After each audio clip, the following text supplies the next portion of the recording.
நிறைய பேருக்கு இந்த தானத்துக்கும் தர்மத்துக்கும் உள்ள வித்தியாசம் தெரியல. அப்போ உதாரணத்துக்கு ஒரு அன்னதானம் பண்ணுறோம், அல்ல ஒரு கோதானம் பண்ணுறோம். இதெல்லாம் என்னென்னா நம்மளுடைய பாவங்கள் போகிறதுக்கு செய்கிறது தான் தானங்கள். இப்போ ஒரு பூஜை பண்ணுறோம், பிராமணர்களுக்கு வஸ்திர தானம் கொடுக்குறோம், இல்லை தானியங்கள் கொடுக்குறோம், அரிசி பருப்பு இதெல்லாம் கொடுக்குறோம்.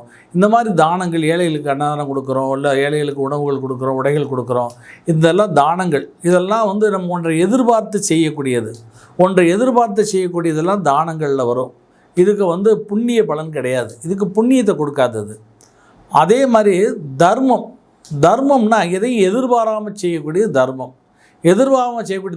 தர்மம்னா என்னது? இவர் கொடுக்கறது மட்டும் கிடையாது, நாம் வாழக்கூடிய வாழ்க்கை முறையே தர்மம் தான்.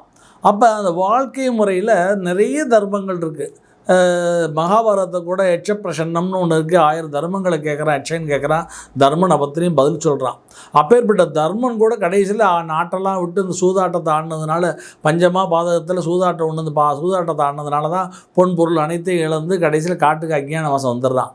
புரியுது? அப்போ அவ்வளோ தர்மத்தை கடைப்பிடிச்சா கூட ஒரு பாவத்தை பண்ணால் அவ்வளோ அடிபட்டு போயிடுறது.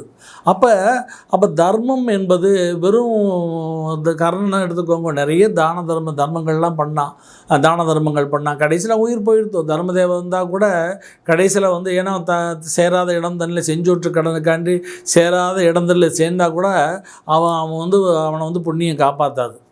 அதே மாதிரி தவறாக நம்ம நிறைய கோயிலுக்கு போகிறோம், நிறைய பூஜைகள் பண்ணுறோம், அபிஷேகங்கள் பண்ணுறோம், எல்லாம் பண்ணால் கூட ஆனால் நம்ம தவறான இடத்துல தவறான நபர்களோடு நம்ம சேர்க்க வச்சுருந்து அந்த தவறான நபர்கள் செய்யக்கூடிய அதர்ம காரியத்துக்கு நம்ம நேரடியாகவோ அல்லது மறைமுகமாகவோ துணை நின்றால் கூட நமக்கு பாவங்கள் சேர்க்கும். நம்ம செஞ்ச அத்தனை புண்ணிய பலனும் வீணாக போயிடும். அதனால் எப்பொழுதுமே செஞ்சோற்று கடன்கிற பேரில் எனக்கு அவன் கான்ட்ராக்ட் கொடுத்தான், எனக்கு அவன் வேலை கொடுத்தான், எனக்கு அவன் அந்த உதவி பண்ணான், எனக்கு கஷ்ட காலத்தில் கடன் கொடுத்தாங்கிற பேரில் ஒரு தவறான நபரோடு நாம் கூட நின்னோம்னா, அது நேரடியாகவோ மறைமுகவோ கூட நின்று அவளை ஆதரித்தோம்னு சொன்னால் நாமல் ஒரு நாள் நம்ம காலம் நம்மை வீழ்த்தி விடுவான். அதனால் அந்த தர்மத்தின் பக்கம் நின்று நாம் செய்யக்கூடிய தர்மம் மட்டுமே புண்ணியத்தை தரக்கூடியது. அந்த புண்ணிய பலமே நம்முடைய வாழ்க்கையிலே கஷ்ட காலங்களிலே, ஆபத்து காலங்களிலே நம்மை காப்பாற்றும்.